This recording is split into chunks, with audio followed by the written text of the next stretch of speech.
isip ka mo, ikaduhang ginikanan diining mga bata. Mao na nga, padayono na ito kining mga misyon ng hatag sa Ginoo. Unya, kaninyo mga grade 3, no?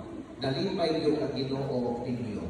Wala lang po makadawat sa sakramento sa pag-ubisan, kundi madawat yun ninyo ang lawas o dugo sa Ginoo diha sa pagkalawat.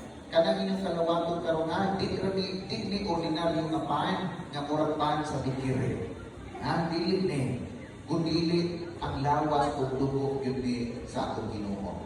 Nya karon nga makakalawat na mo mga bata, padayon yun mo sa pagbinuotan.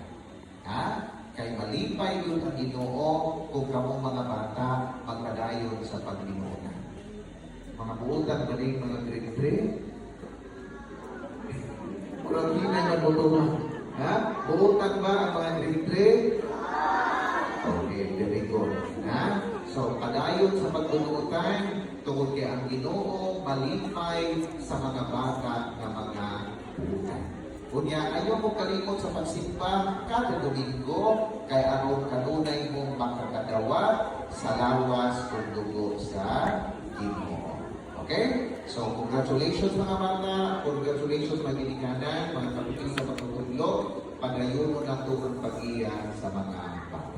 So, karon ano isunod ang rito sa pagbago sa panaay